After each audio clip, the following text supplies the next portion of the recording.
MBS kitchen থেকে আপনাদের সবাইকে স্বাগতম জানাইছি। আজকে আপনাদেরকে করে দেখাবো হাতে কাটা সেমাই পিঠা রেসিপি। আসুন দেখে নেই কীভাবে বানাতে হয়।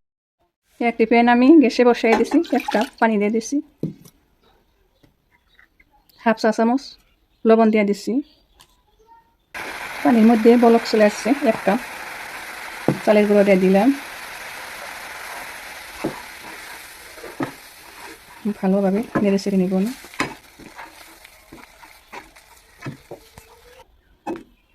এখন আমি গ্যাসটা অফ করে দিছি, ঢাকনা দিয়ে 5 মিনিট সময় ঢেকে রাখবো। এখন আমি চালের আটাটা নামিয়ে নিছি।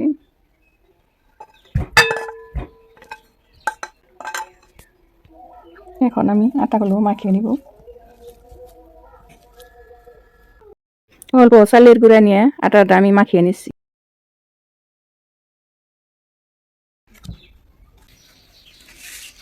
গুঁড়ি নিয়ে নিচ্ছি, এইরকম লম্বা লম্বা করে লেচি কাটে নিয়ে নিচ্ছি। এখন আমি সেমাই পিঠা বানিয়ে নিব। এখন আমি সেমাই পিঠে কেটে নেব।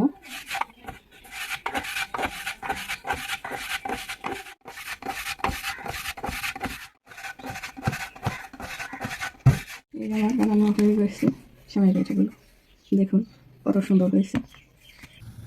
এখন আমি সেমাই পিঠা রান্না করে নিব। গ্যাসে আমি একটা প্যানে 3 কাপ দুধ দিয়ে দিচ্ছি, 750 ml হয়েছে। অল্প লবণ দিয়ে দিচ্ছি।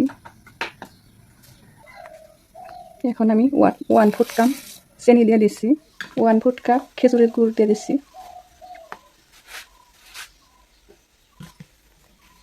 ভালোভাবে নেড়ে চেড়ে মিশিয়ে নেব।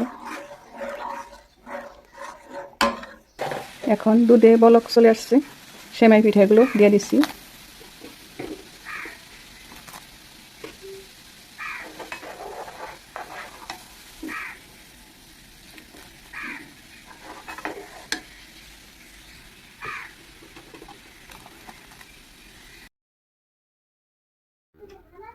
এখন আমি নারকেলের টুকরা দিয়ে দিচ্ছি।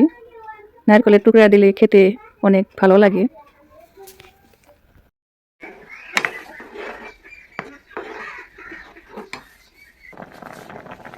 এখন আমার সেমাই পিঠাগুলো হয়ে গেছে, এখন আমি নামিয়ে নিচ্ছি। এখন আমি ডিশে পরিবেশন করব। দেখুন আমার সেমাই পিঠাগুলো অনেক সুন্দর হয়েছে। আপনারাও আমার রেসিপিটা ফলো করে এরকম সেমাই বানিয়ে নেবেন।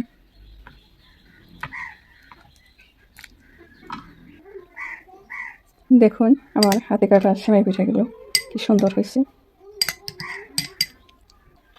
আমার চ্যানেলটা ভালো লাগলে লাইক করুন, কমেন্ট করুন, বন্ধুবান্ধব সবার সাথে শেয়ার করুন।